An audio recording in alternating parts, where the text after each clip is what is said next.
I get to take us into what is now week number 3 of our Greater Still series. Last week, Greg Kleinfelter preached there at South, and I know that was awesome. I got so much amazing positive feedback from that. I was here in Wilmington. Our first week, though, I'll just remind you, in case you haven't been a part of the Greater Still series, I'll take you through a real quick recap. But in week 1 in this series, we talked about, there was a message literally titled, Greater Than Fire, Greater Than the Fire. And we came from the story of the 3 young men, Hananiah, Mishael, and Azariah, right, formerly known as Shadrach, Meshach, and Abednego, honoring my late great-grandpa, who always mispronounced that name. But the big takeaway from that week was just this: add God to any equation, and He changes the outcome. And that really is huge for us all the way through this series, just to consider what it looks like when we add God to the equation or when we don't. And then last week we got to talk and teach from the story of Gideon, and a word just simply titled that God is bigger than the battle. Like there's no battle literally titled no battle too big for God. No battle. He's greater. Doesn't matter what the odds are. In the story of Gideon, there was this grand reduction in troop size so that they wouldn't just win a battle, but they would win the war, and that when they did, God would, come on somebody, get the credit. And so that was the story of Gideon that we looked at last week, and just this reality that obedient surrender is a pathway to victory. But coming out of that story, Gideon sets us up well for this week, because one of the things that fascinates me about the story of Gideon is that God took this guy, Miles, that was first living in this oppressed space. He was identified by his oppression. Anybody? And literally hiding, threshing wheat in a windlass, wine press, which wouldn't have worked anyway. I mean, that was a terrible place to try to do the job that he was trying to do, but he was doing it because he was afraid of his harvest being stolen away. And that happens when we try to live life without God. Even when it goes well, it doesn't go well. We're constantly having our harvest stolen, and that's something you can't quantify because it's a spiritual harvest that's being robbed from us, right? And that was the story of Gideon, but he went from being that oppressed person to being an overcomer who lived a life of incredible purpose. And we all want that, right? We all want at some point to live into our life and believe that our life has meaning, that our life has purpose. To understand who we are and why we're here, I think that's something we all long for. Maybe we don't want to be Gideon, if we're completely honest. We'd rather not take 300 men against 135,000. Maybe you're not praying for that sort of, significance, as it were. And all the significance is the same before the Lord, by the way, but I'll come to that later. But, we're thinking, well, I don't want, we see someone that we perceive to be a person of great impact, and we think, well, I want to be impactful, but I don't want that, right? Come on. Some of us do, but some of us don't. But I think all of us in our circle, in our space, with the people we know and the lives we live, we want to know who we are and why we're here. And we want to know that we matter to somebody. And in some significant way, we all long for significance. In fact, it's one of the most significant longings psychologists even have identified from a very humanistic perspective. People long for a sense of purpose and meaning and belonging. And it's no great surprise that entire lives are spent trying to figure out who we are and why we're here, right? And what life is about. Entire lives are spent in that pursuit, and often coming up empty-handed. Today's message is simply titled Greater Purpose. And the word purpose is, the definition could not be simpler. The reason someone, defined this way, the reason someone or something exists. And I love, there are so many places where the Bible speaks to this, who we are and why we're here and what our lives are meant to be about. But none are more pointed than Colossians chapter 1 and verse 16, when Paul gave a very clear explanation. He said this: through him meaning Jesus, God created everything in the heavenly realms and on earth. He made the things we can see and the things we can't see, such as thrones, kingdoms, rulers and authorities in the unseen world. Everything, this is sort of the sentence that makes the point most clearly. He said this, everything was created through him, meaning Jesus, and for him.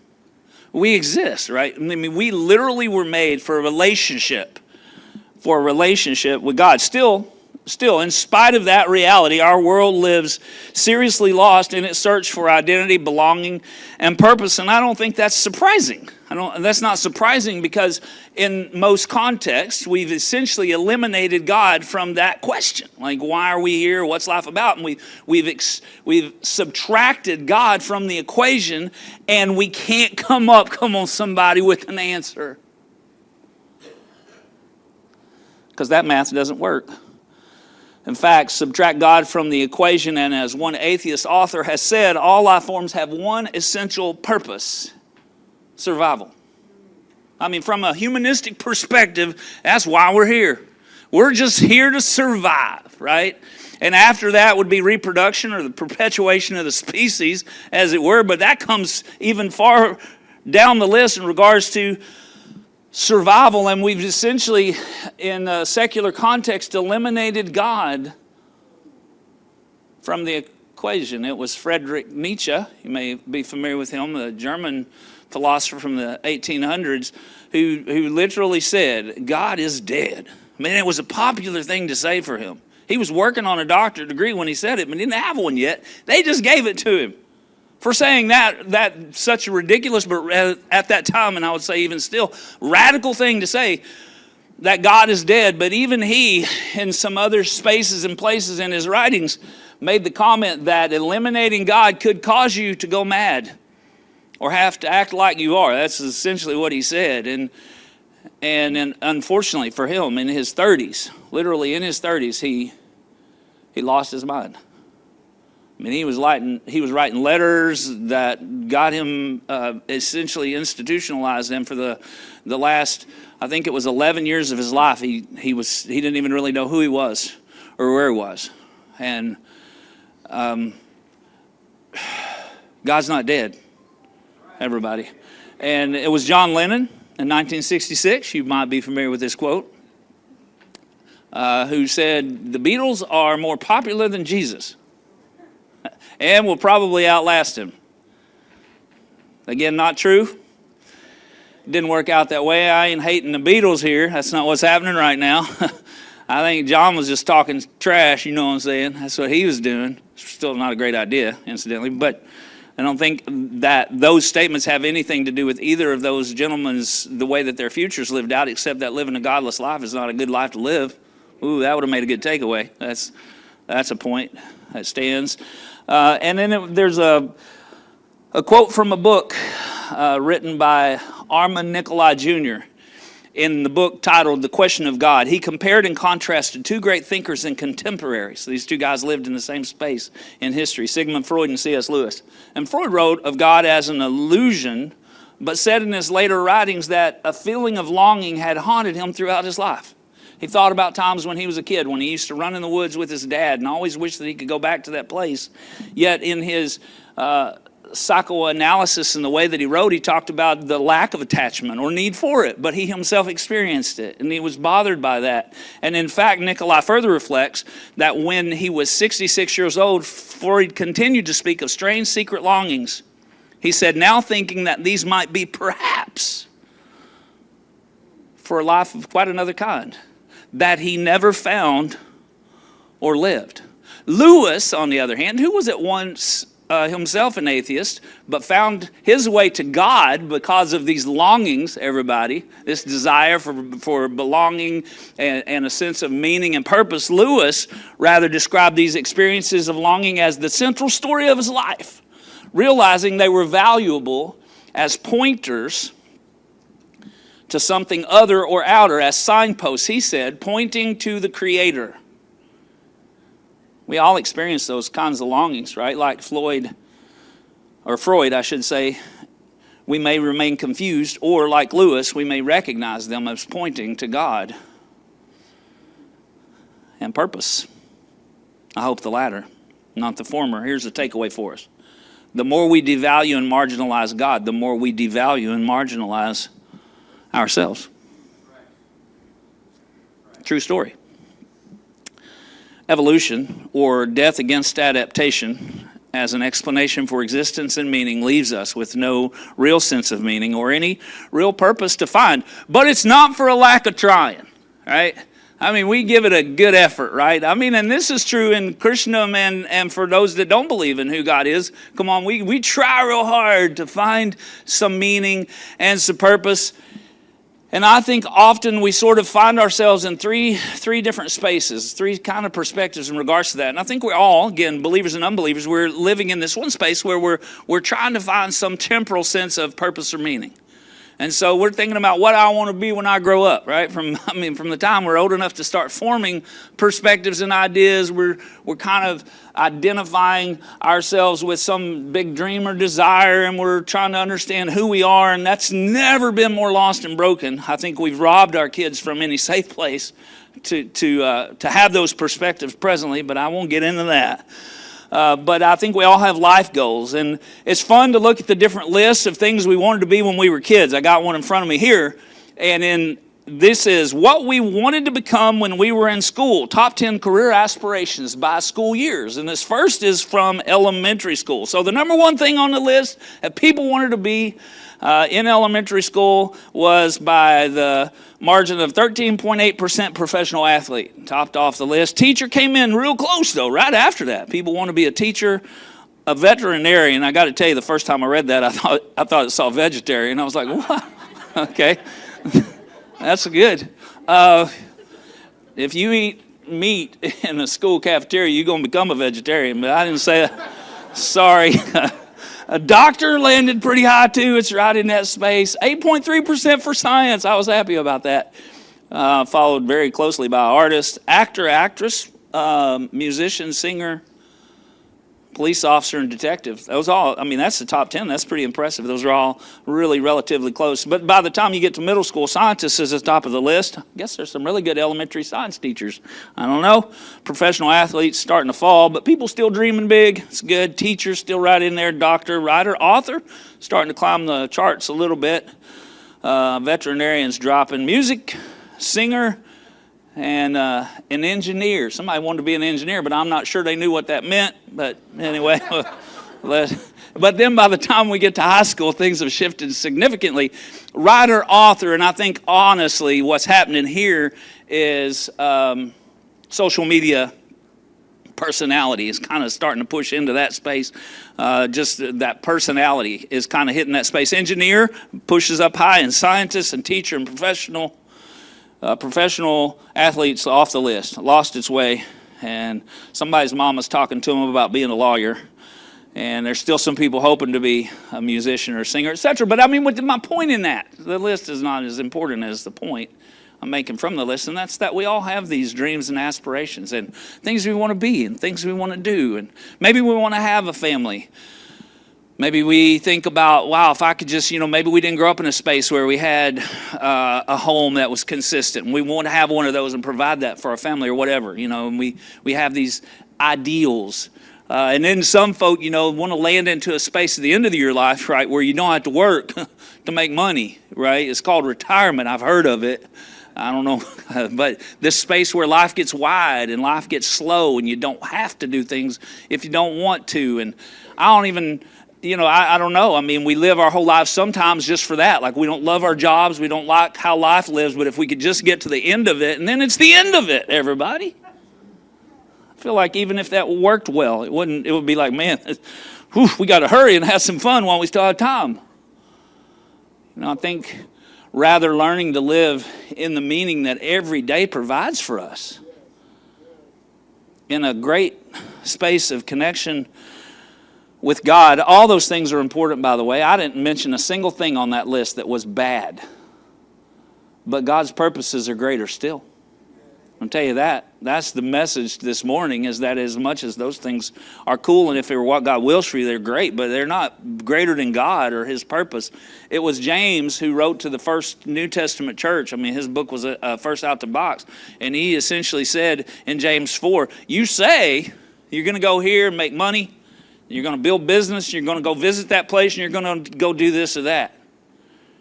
But what rather you should say, he said, you don't know what tomorrow holds. So what rather you should say is, if the Lord wills. Because isn't that it? Isn't that it about this temporal list of purposes and possibilities? They're not bad, but what we should say is, no, I'm going to do that, and I'm going to make sure I make some space for God. But rather what we should say is, if the Lord wills it. If this is what God's planned for me. We talk a lot around here about don't pre-decide and don't re-decide. Just try to hear from God, His direction, and follow it, and don't let your ideals get in the way of that. I think there's a second list, unfortunately, when we only live that first list, when the only list we have in regards to what matters to us is temporal, then we land up living in it. We don't get to even, like maybe we live here, maybe we even have success, but we land up over here in this place of disappointment. And disappointment that leads to disillusionment. Like, man, I did all of that. And it provided for me no real sense of meaning or purpose, which will leave you ultimately without any peace or joy. This is the place where people are sad and even often addicted or just completely lost and broken, trying to fill a hole because this didn't get it done. And we're over here trying to fill it with stuff that can't fill it. But over here, all right, over here, maybe there's a third option, somebody. There is, actually.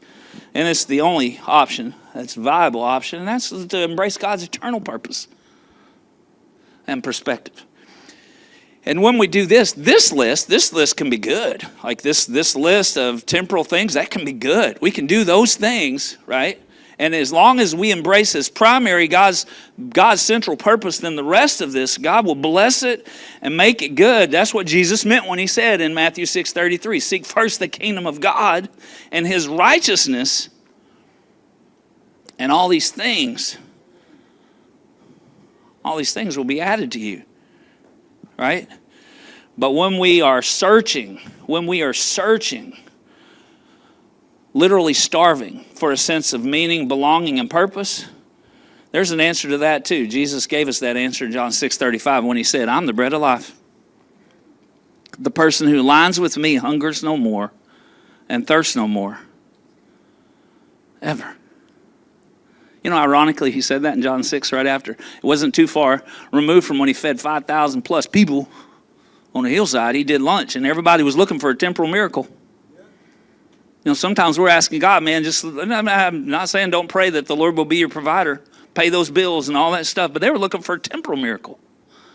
And God said, you're going to get hungry again. I'm going to keep doing lunch for you. You're just going to keep getting hungry. But I have this one kind of bread. It'll make you full and keep you full. That eternal purpose that's our ultimate goal. And our eternal purpose, another takeaway for us is this, is Our ultimate purpose is to know Him and to make Him known. That's our ultimate purpose. That's what we're here. What are we here for? Why do we exist? Well, we are His. That's who we are. And when we know who He is, we can know who we are. And we are here to know Him, simplistically put, and make Him known. And He does intend to be known. I was having breakfast with Tex this week, and he literally said, I was chatting this out with him, and he said, He put a lot of things out there so we could know Him. That was what Tex said. I said, well, he said it passionately too. Like He intends to be known. He's not trying to hide from us. You can't find me. You can't know me. In fact, what He said was, if you seek me, you will find me. If you seek me with your whole heart, that's what God said, and His fingerprints are all over it. All over creation. Don't get me started. I don't have time to talk about that today. Psalm 19, David said that literally the heavens declare His glory. John 17:3, John was quoting Jesus. Jesus said this, and this is real and eternal life, that they know you, talking about the Father, and the one and only true God in Jesus Christ, speaking of Himself whom you have sent. That's true life, to know Him. Like it starts with knowing Him, just to know God. We were made to know God. How you doing with Jesus? I ask this question a lot. How are you and Jesus doing? What kind of time are you getting with God? How much of your life currency are you spending on knowing Him and understanding who He is? And how He loves, like knowing His love. Like it's not even knowing about Him, not just learning about Him, but knowing his love, living in that space in a love relationship with God, where his love is impacting who you are and how you live. And it's a big deal. We're made to know him. And then, of course, the great commandment, the religious leader that tried to trap Jesus and want to know what was the great commandment. And Jesus said, you know what he said. He said in Matthew 22:37, you must love the Lord your God with all your heart, all your soul, and all your mind. This is the first and greatest commandment, and the second is equally important or like it. Love your neighbor as yourself. Everything about life, the whole show is this. That's the whole show. That's what he said. That's the whole show. To love the Lord your God with all your heart, soul, and mind. Did you see that? All your heart, all your passion. What are you passionate about this morning, church family? All your heart. Am I preaching that good, or are y'all just asleep? Y'all better start talking a little bit. I'm going to take longer. I ain't playing with you. Come on, Sal, speak up over there. All your heart, right? You know where your passions are. That's where your heart is. And all your soul, like the deepest part of who you are. This is what I'm about. I'm about knowing God and making him known. And that's not your vocation. That's your call. I'll go ahead and snap right there because that was good. And then all your mind. Like you bring your mental capacity to this effort. Like you're literally thinking about ways to love people into a relationship with God. You're literally using your mental capacity to get to know God. Think about it. His purposes are greater still, and by far. Sometimes you're like, well, it's close. It's not close. It's not even close. There's nothing out there. It's close. Nothing is close to the purposes and plans of God and the way he loves us and the way he knows us and who he made us to be and what he made us for. Nothing is close. Go for it. Embrace God and his purpose. And watch him work. And see your life transformed. And find some peace and joy and purpose and meaning. And stop yelling, okay, I'll try.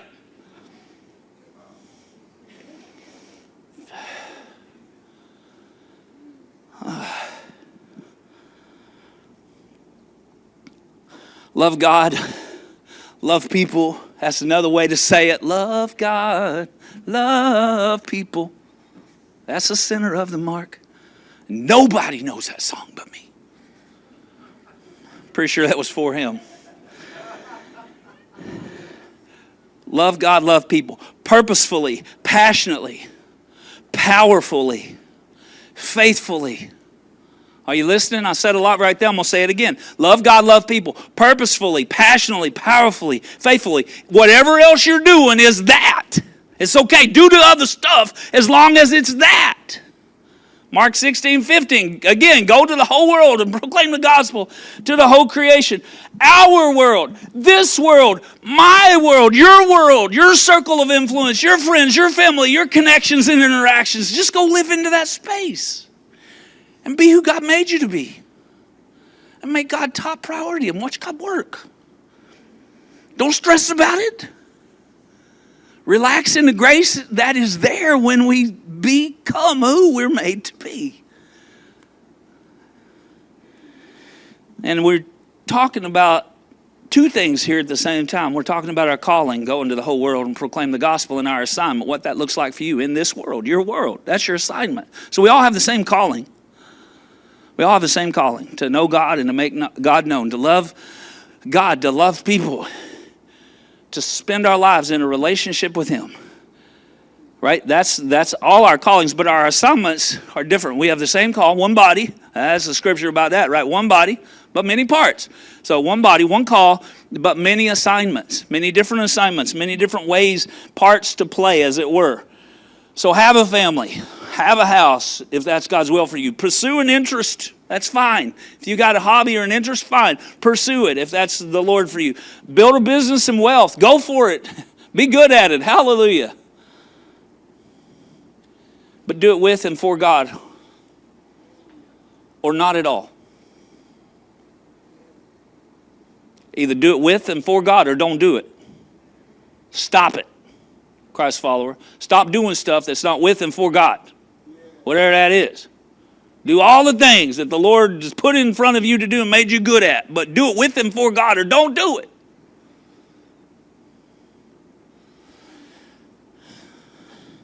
Another takeaway is this: what you do is either a part of your call and assignment or it's a diversion to keep you from it.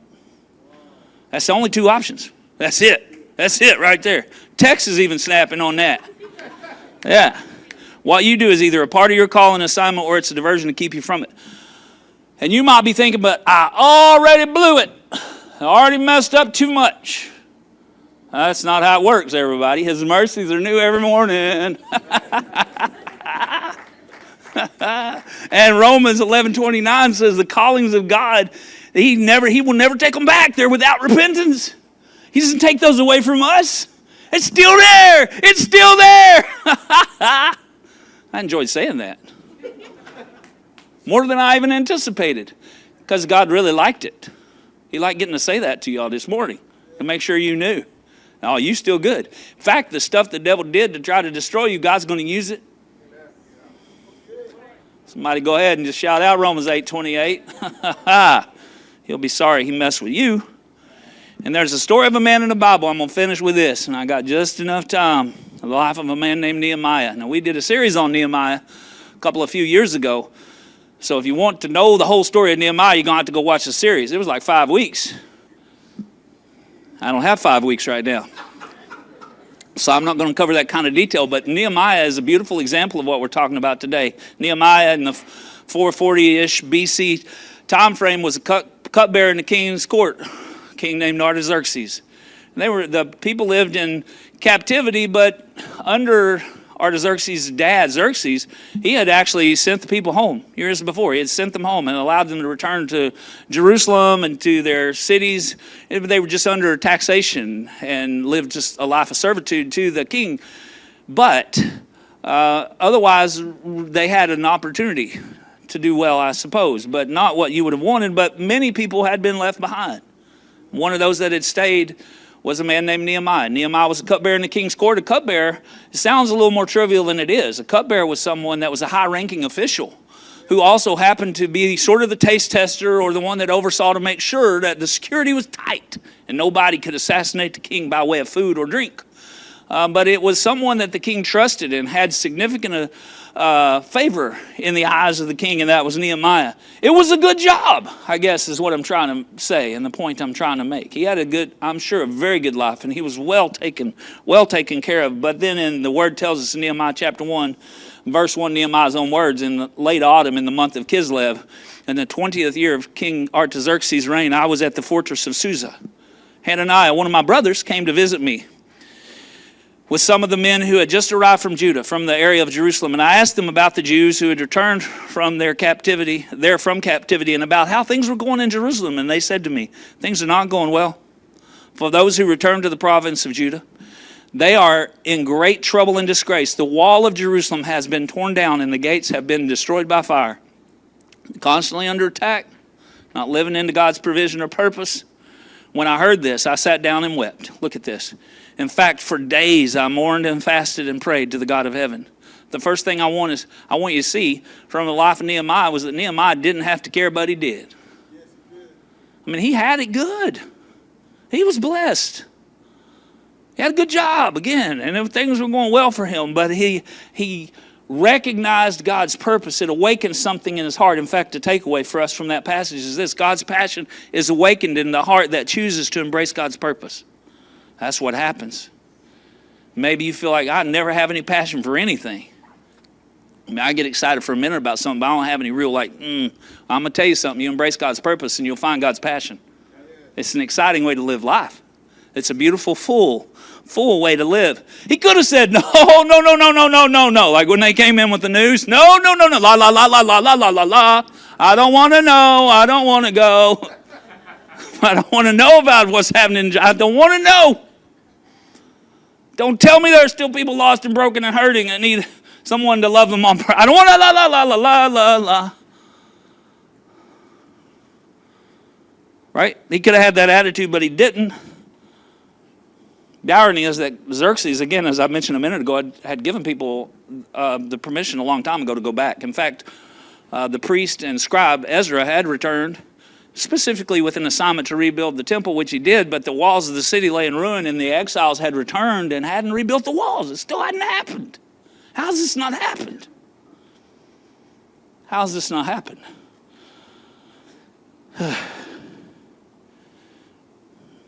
And then at the end of chapter 1, he continued to just pray and fast, and he cried out to God. In the beginning of chapter 2, he came into the king's presence with a sad countenance, which really was dangerous had he not had great favor with the king. And the king, because why are you sad? You thinking about assassinating me, or someone's going to stress on your face? I don't know what's happening right now. I don't like it. But the king said, why is your countenance sad? Nehemiah literally said, you hadn't seen me sad before. I didn't come in there like that. And Nehemiah said to him, how can I not be sad when I found out what's happening, to the land of my fathers and how it's broken and in ruins? And then in verse 4, the king said, ask, how can I help? Look at the favor of the Lord, everybody. When we choose to follow God with a prayer to the God of heaven, I replied. I'm sure he prayed real quick under his breath. Lord, help me answer this correctly. I replied, if it please the king, and if you are pleased with me, your servant, send me to Judah to rebuild the city where my ancestors are buried. And the king, with the queen sitting beside him, that's important, asked, how long will you be gone? And when will you return? And after I told him how long I would be gone, the king agreed to my request.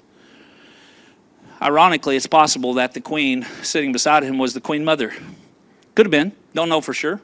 Some biblical historians believe Esther lived to be 75. Esther, right, from the book of Esther, Queen Esther, was actually the queen of Artaxerxes' dad, Xerxes. And Xerxes at this point had died, but it's quite possible Esther was still alive. Maybe the queen's sitting next to the king. Why would they even bring it up? The queen's sitting beside him. Why would they even bring it up? See how God works? I told you his purposes are greater still. Don't you worry about God taking care of God's end of this. If you follow him faithfully, don't you worry about God. God will take care of it. Whatever the case, it's almost certain that Nehemiah knew Esther and knew her story. And maybe this was his moment like Esther's, because Esther was the queen. She had a similar story. She didn't want to become the queen, but she became the queen. She won the beauty contest. She became the queen. And then Haman plotted against all of her people, and cousin Mordecai came and said, look, you got to do something. She said, look, I'm the queen, not the king, and I got it good. But conviction settled into her heart. And Mordecai said to her, who knows? Right? Esther 4:14. Who knows? But that God actually put you here. Now, are y'all listening? Because I'm preaching to you. I'm preaching to me. I'm not talking to Nehemiah right now. He's in heaven. Okay. He don't need this message, but we do. Who knows but that God actually put us here for such a time as this? Who knows that God put us in this place of faith and favor, or even coming out of our brokenness in this moment when somebody else is going to need somebody who embraces the purpose of God in this season and says, as Isaiah said, here am I. Send me. What does that look like? You can still stay on. In fact, you should stay on assignment. Be where you are, but be who you are while you're there. A child of God, living out the callings of God in your present assignment. Let God decide what that is, for sure. Nehemiah got permission to go. Nehemiah and his crew faced opposition. There was a point when they were rebuilding the walls, they had to hold both a sword and a trowel. You know what I'm saying? Because, you endeavor to do the will of God, you will invariably face obstacles and opposition, but they kept working. Come on, everybody. For us, that's true, too. You live into your assignment at your place of employ or whatever it is that you do, wherever you do it again, and somebody might not like you being a person of faith. Don't worry about it. The weapons of our warfare are not carnal, but they are mighty. Somebody should have put an right there. They are mightier. I'll tell you that right now. Woo, come on, greater still the purposes of God and the power of God to pull them off. Then chapter 5 even tells us that at one point, the people who should have been working for were kind of working again, because there were folks who were sacrificing significantly to help rebuild the wall, and they couldn't pay their bills, and the people that were a part of the family that had the money, right, were charging them a high interest rate to help them. And Nehemiah said, what are you doing? We're all in this together. It doesn't matter what your place or position is in this. We're all in this together. As they say, the ground is level at the foot of the cross. We're all on the same team, working on the same call. Might have a different assignment, but not one is more important than the other. We're all in this together. And Nehemiah himself personally, not just, he had letters from the king, he had favor. I don't have time to talk about it today. You got it too. What's it for? It's for God and good. And then he invested out of his own pocket. He took care of folk. Get a little skin in the game, everybody. Put your hands in your heart, and your cold hard cash into this thing called the kingdom. Yes, indeedy. And watch God work. And then the word says, Nehemiah 6:15 through 16. This is the quickest summation of this story anyone's ever told. So on October the 2nd, the wall was finished. I feel pretty good about it too. I think you got the point. On October the 2nd, the wall was finished. Just 52 days after they had begun. 52 days. Ezra had been there for 13 years. I ain't picking on him, but I'm just saying. Nehemiah wasn't a minister. He wasn't a vocational minister. He wasn't a priest. He wasn't a scribe. He was a cupbearer. He had position and favor, and God used him. Man, that preaches. When our enemies and the surrounding nations heard about the wall being rebuilt, they were frightened and humiliated. They realized this work had been done with the help of our God. Another takeaway for us, and CJ is going to join me up here. The work of God gets done when the people of God are willing to work. Yeah, I know we don't work for our salvation. By the way, it was a gift. Woo! But the kingdom of God is made up of folk who are willing to do the worthy work. And it is a pleasure to participate. It is an honor. Don't you withhold yourself from it. You were built for it. Nehemiah. God used Nehemiah. Eliashib, the high priest, was there. Ezra was there. Lots of other leaders were there. But God used Nehemiah. He was who God placed, positioned, and empowered. And he was blessed to be a blessing. And he was. Which takes us to one last, I'll call it a takeaway, a point for impact. It's actually a quote. But I can't figure out who said it. You know, they say, when you first start quoting someone, you say, so-and-so always said. Then later you say, someone said. Well, I'm at the point with this where I always say, but actually it's not my quote. I Googled it. I can't figure out who said it, but it's good. It says this: our beleaguered age stands in need. Not so much of 10 talent men. This came up in our life group this week.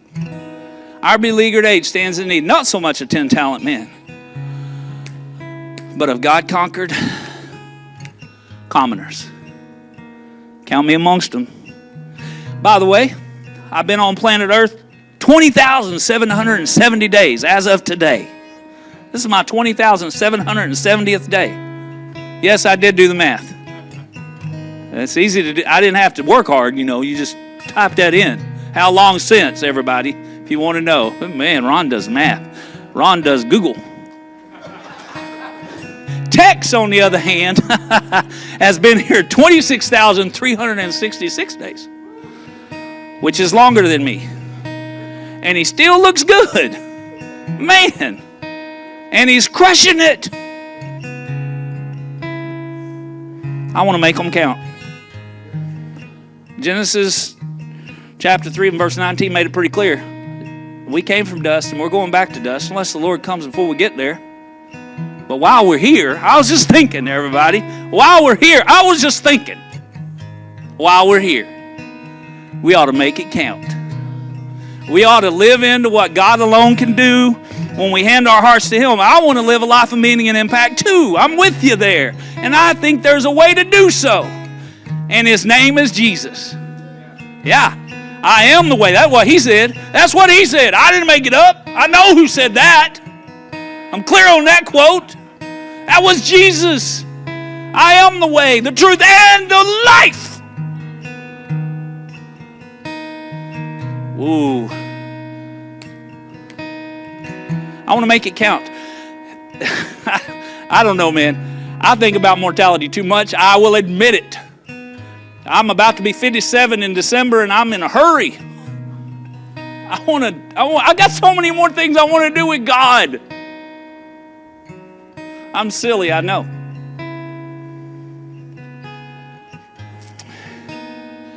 I know who died the year I was born.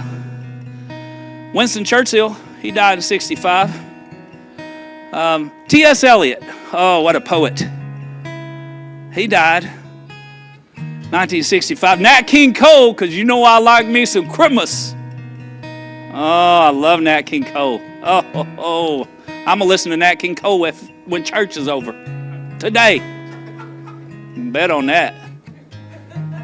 Albert Schweitzer. Albert Schweitzer was a medical missionary to Africa.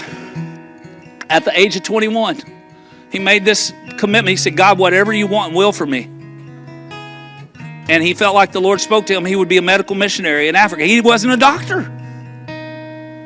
So what did he do? He went to medical school. Well, that don't sound very spiritual. It was absolutely spiritual.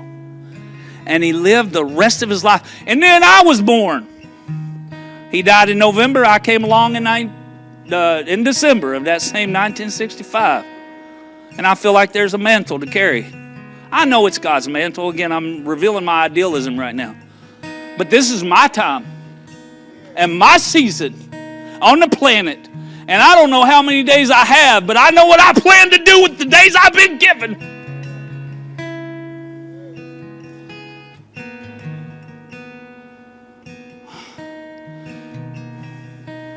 Sometimes I just feel silly.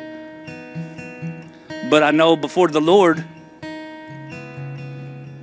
I'm not. Romans 12:1. Then I'll read us a poem. Thanks for your patience with this persistent preacher today. I do appreciate it. I sure love Jesus. And here's what Paul suggested in Romans 12:1. And I love this in the message. He said, so here's what I want you to do. God helping you. Take your everyday, ordinary life. You're sleeping, eating, going to work, and walking around life, and place it before God as an offering. So I'm sure you've noticed the walls are broken, and if you look up, you'll see no roof. Our world is lost and really hurting. It's self-destructing. And that's the truth. And let's be honest, if we're not careful, we too will lose our way. Lots of life and goals and dreams, plans and pressures fill our days. I know you know on our own, even great is not so good. Earthly full will leave you empty, purpose forgotten or misunderstood. God's plans are better, and you were designed to walk in them. No more searching for a life of meaning, even who we are, we find in Him. I'd rather walk through hell with Jesus than spend one more day in paradise lost, chasing things that do not matter. No, count me in on His cause and cross. My daily endeavors are my assignment. Every effort, great and small, simply give who you are to Jesus. Take your place in His greater call.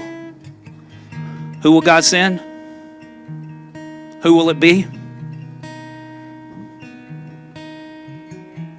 Here am I, God. If you want, send me.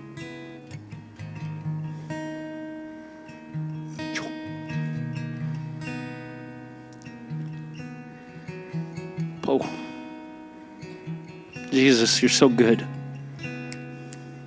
Thank you for including us. Thank you for the honor and the privilege of pursuing with passion your purpose. God, I know we have to live with purpose on purpose. It doesn't happen any other way. And I pray, God, that you would find us in this moment, in our searching, and show us the way to the only way, the who we are, and the why we're here. It's in your name I pray, Jesus.